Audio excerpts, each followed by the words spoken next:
I'd like to raise a point of order.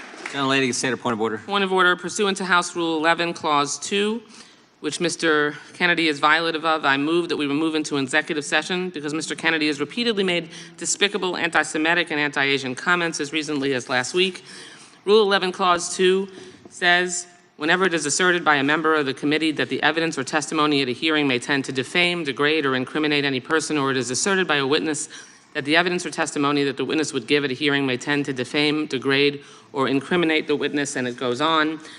Mr. Kennedy, among many other things, has said, I know a lot now about bioweapons. We put out hundreds of millions of dollars into ethnically targeted microbes. The Chinese have done the same thing. In fact, COVID-19, there is an argument that it is ethnically targeted. COVID-19 attacks certain races disproportionately. The races that are most immune to COVID-19 are... Lady making a motion or a speech? I've made a motion to move into executive session because Mr. Kennedy's testimony... Mr. Chairman, I move to table the motion. The gentleman from Kentucky has moved to table. Mr. Chairman, I ask for a roll call vote on the motion to table. Well, let me ask the question. The question is on the motion to table. The gentlelady has asked for a roll call vote. The clerk will have to step back for a second. The clerk will have to come in. We'll call the roll on the motion to table, and then we can get back to testimony. I think the witnesses can sit in the chairs sitting behind. I'll leave that up to the clerks. If the clerks are comfortable with that, yeah, why don't we do that? Maybe we can go right down here. Mr. Chairman, point of order. Gentleman from Louisiana. Is it the custom of this committee to censor viewpoints that we disagree with from witnesses? Mr. Chairman, I have a motion on the table. There's a motion and the vote's been move called. into executive session. We're waiting for the clerks. Is violative of Rule 11, Clause 2. Waiting for the clerks. Clerk will call the roll. Clerk will report. Mr. Chairman, there are 10 ayes and 8 noes. The motion to table is agreed to. The chair now recognizes the gentlelady from Florida, Ms. Wasserman-Schultz. Good job. Thank you, Mr. Chairman. Mr. Chairman, we respectfully requested that you rescind Mr. Kennedy's invitation to appear here due to his repeated and very recent statements that spread dangerous anti-Semitic and anti-Asian conspiracy theories and attempted to move into executive session because House rules prohibit public testimony that degrades or defames people. His reckless rhetoric helped fuel anti-Semitic incidents, which for the record are at the highest level in the United States since 1970. They have nearly tripled in the last 6 years. Since you gave Mr. Kennedy a megaphone today, I want to give him a chance to correct his statements and prepare some of the harm that he's helped cause. Mr. Kennedy, you're well educated. So yes or no, please, are you aware that for centuries Jews have been scapegoated and blamed for causing illnesses like Black Plague and more recently COVID? I am. Those are known as blood libel, and they are one of the worst and most disturbing parts of human history. Good. I'm glad to know that, of course, that you acknowledge that. Of course, it's true and well documented that this pernicious form of anti-Semitism led to centuries of discrimination, even horrific pogroms and massacres, and it still fuels deadly violence today. Yet last week, you floated a baseless conspiracy theory that the coronavirus was bioengineered to target Caucasians and Black people, but to spare Ashkenazi Jews and Chinese people. Mr. Kennedy, your bizarre, unproven claim echoes that same historic slander of labeling Jews and Chinese people as a race, and that Jews, and in this case Chinese people, somehow managed to avoid a deadly illness that targets other groups for death. You do see that, yes or no? You're misstating. No. I quoted what you said earlier, and it is directly what you said. So just ask me yes or no. I was describing an NIH-funded study. No, you didn't cite any. I was describing an NIH-funded study by Cleveland Clinic scientists. Reclaiming my time. You did not reference. Reclaiming published my time. in USC Medical, which is one of... The time is mine. I'm reclaiming it. Please ask the witness to stop talking. You asked me a question. Reclaiming. Allow me to answer my question. Mr. Chairman, I'd like about 10 seconds back. The time belongs. You are slandering me incorrectly. You're saying is dishonest. Time belongs to the gentlelady from Florida. Defend myself. Mr. Chairman, time belongs to the gentlelady from Florida. I'd like 15 seconds back. We will be happy to give you that. Thank you so much.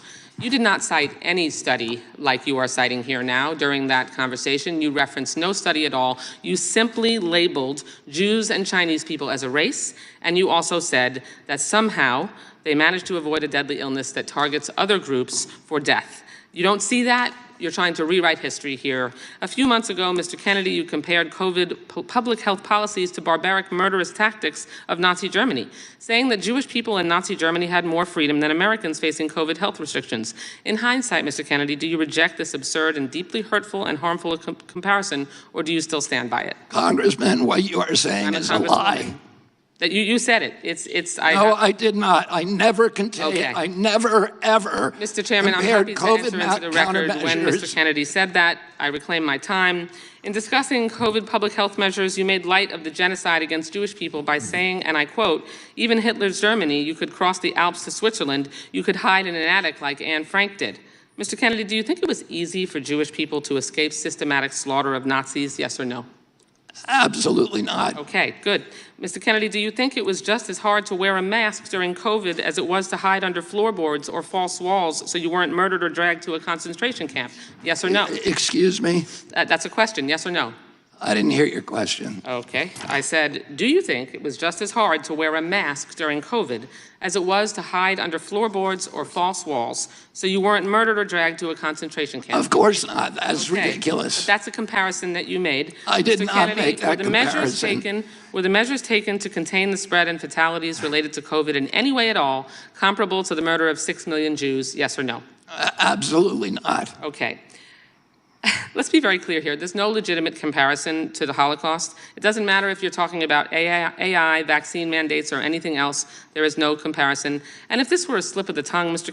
Kennedy, or a one-off comment, we would all move on. But there's a deeply disturbing pattern. In 2015, you apologized to all those, quote, whom I offended by my use of the word Holocaust to describe the autism epidemic. When discussing efforts to encourage others to get vaccinated for COVID-19, you said Nazis did that in the camps in World War II. They tested vaccines on gypsies and Jews. That was a quote. Like before, you apologized for invoking the Holocaust, saying, quote, to the extent my remarks caused hurt, I am truly and deeply sorry. These are not real statements of contrition or remorse. They are passive-aggressive non-apologies that blame the listener for reacting to the lie you just spread. I'm deeply saddened that this is a conversation we're having today. I have deep respect for what Mr. Kennedy's family did and still does to make life better for all Americans. But what you are doing now, Mr. Kennedy, and the forces you aligned yourself are reckless, dangerous, and disturbing by echoing dangerous claims such as, quote, Jews don't really suffer as much as we do, which you said. Your rhetoric creates a climate of mistrust, antagonism, and even hatred or violence against Jewish people. My own children have been the targets of brutal anti-Semitism on social media. You fan those flames and jeopardize their safety. You've marginalized other groups too, like Asian Americans and the LGBTQ plus community. And worse, you don't seem to care or brush it all off to misquotes and misunderstanding. Frankly, it's disgusting. Thank you for your indulgence, Mr. Chairman. I yield back the balance of my time. Mr. Chairman, I have unanimous consent The request. gentleman from Kentucky is recognized for UC. I ask unanimous consent to introduce into the record a study that Mr. Kennedy just referenced, new insights into genetic susceptibility of COVID-19. The main body said that they investigated genetic susceptibility to COVID-19 by examining DNA polymorphism in ACE2 and TMPRSS2. Those are receptors for COVID in 81,000 human genomes, and they found unique genetic susceptibility across different populations. I have another document that I'd like to ask unanimous consent. Without objection. To submit, and this is from the FDA review of efficacy and safety of Pfizer-BioNTech COVID-19 vaccine. This is dated December 10th, 2020, and it shows that the Pfizer trial and the USDA broke down the effectiveness of the vaccine into 7 different racial categories because this was also a concern of theirs, and it would frankly be delinquent not to study the effects across the different But Mr. races. Kennedy said it was bioengineered to target. What I would say is that the founders of and the framers of our Constitution knew that democracy was a very inefficient system, that it had all of these built-in inefficiencies and difficulties. They said that they felt that it would give us the one thing that would give us an advantage over totalitarian systems was this capacity for the free flow of information and a complete lack of control of debate, so that ideas that would eventually mature into policies would be annealed in a furnace of debate and then rise through the marketplace of ideas rather than being dictated from above. And that's what would give the energy, the vibrancy, the vigor to democracy. When they invented this democracy, we were the first one in the modern era in 1780. 1865, 5 other nations had imitated us. Today, it's 190 nations based upon our system. We are supposed to be the exemplary democracy, and the corner foundation stone of our system is freedom of speech. All of the other freedoms depend on it. If we lose that, not only do we lose our democracy in this country, but the entire world loses us as an example. Exactly. I couldn't have said it better. Now I recognize the gentleman from Kentucky. Mr. Chairman, I have a unanimous consent request. Gentleman, state a request. Ask for unanimous consent to enter the record an article by the New York Times on July the 20th, 2023. New York Post published Hunter Biden report amid newsroom doubts. Ask for unanimous consent. You can, without objection. Thank you. Some things amaze me. The gentleman from Kentucky is recognized, and this will be our last line of questioning. One of the immutable and undeniable tenets of immunology is natural immunity. But for 2 years, it was denied. It wasn't even just denied, it was censored. Mr. Saar, I noticed in the court ruling, in the case that you worked on, that they said that, the court said that Facebook reported to the White House that it labeled and demoted posts suggesting natural immunity to a COVID-19 infection is superior to vaccine immunity. Is that true? Was that kind of censorship going on? Yes, that kind of censorship was going on, and there were direct communications between the platforms and federal officials about natural immunity specifically that I think you've correctly quoted. And thanks to the Twitter files, we found out that the former FDA director who was on the board of Pfizer, Dr. Scott Gottlieb, wrote on August 27th, 2021 to Twitter executive Todd O'Boyle, who, by the way, was kind of one of the go-to people for the White House also to coordinate with when they wanted something suppressed, requested Twitter take action against a post about natural immunity. You know what's amazing to me is Scott Gottlieb, who works for Pfizer, who's a former FDA director, went to Twitter the day I got censored on natural immunity, my post, a congressional post. Now, the other side said, well, your tweet's still up, your post is still up. What do you mean you're getting censored? What they did is they labeled it and they denied anybody's ability to actually comment on it, and they deboosted it. So I simply said natural immunity is better than vaccine immunity. We had studies showing that. They took it, they censored it. So the next day I tried it again with a reference to Bloomberg, hardly a right-wing outlet or conspiracy generator, and they censored that one as well. This is astounding to me. Mr. Kennedy, can you talk about the censorship, the effort of the White House and pharma to suppress the acknowledgement of natural immunity and why they might have been doing that?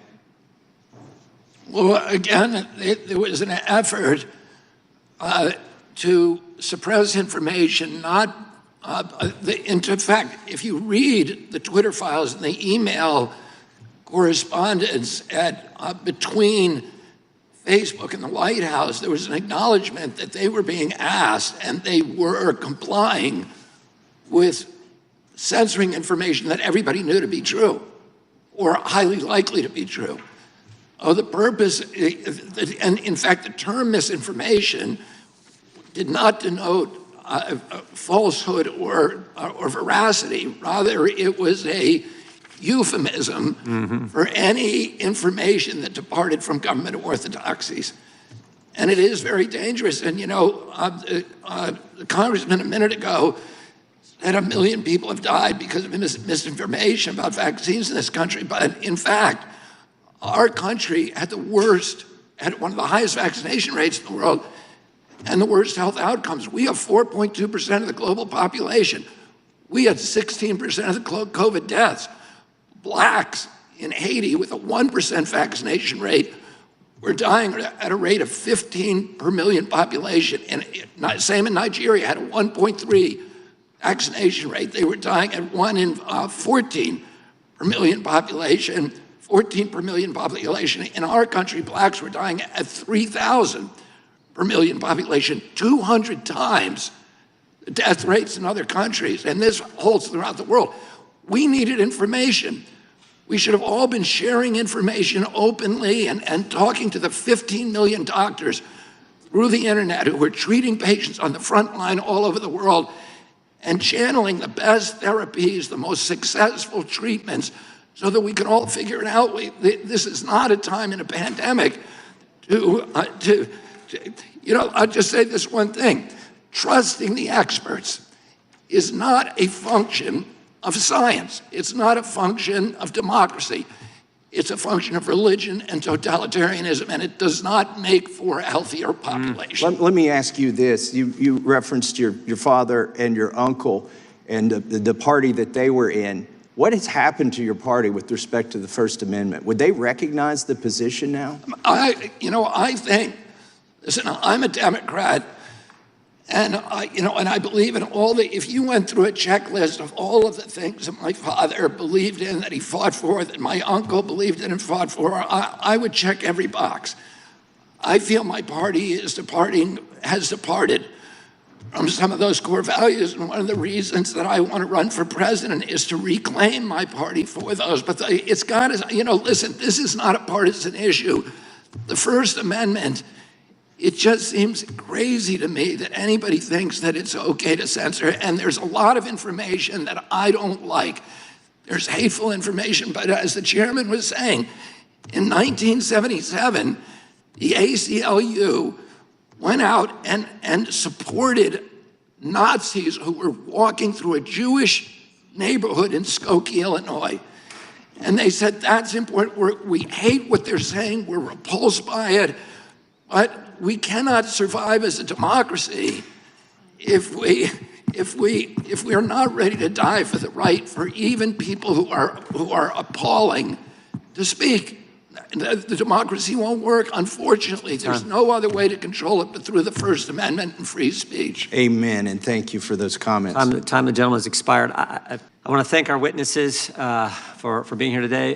We appreciate the work you're doing to defend the First Amendment, and thank you for just very compelling answers and compelling testimony and the work you've done and how important this is for the country. I mean, if we don't have a First Amendment, it's just, I'm frightened by where we go. May I, Mr. Chairman? You may not, you may not. I just Mr. want to Chair, respond. Mr. Chair, I don't your time think- is out, we're done. I haven't adjourned the hearing, and I don't think you're the chairman. Mr. Chair, Mr. Chair, Chairman's discretion. I We're gonna know let it's Mr. your Kennedy- discretion, We're going but to let Mr. Kennedy. he has had so much additional time. Well, I think everyone's had Why? additional time. and we're Why? gonna get- Why are you doing that specifically for him? Because I we just don't want believe. to opposed to other explain people. I'm sure the witness, super PAC. I'm sure the On Democratic other witness will be places. as short as he possibly can. No. Are you going to allow our witness to just give another piece? No, let wanna- him address I the wanna defamatory acknowledge- comment that was made Address- about him that's untrue. That was not defamatory. That is a legal definition that was not met. I want to acknowledge it my- information about the super PAC that you mentioned. Go ahead. I've just been told that super PAC is connected to somebody that we have a connection to. It's not a super PAC that I've endorsed, and it's not one, as I said, that I've ever heard of. Thank the gentleman.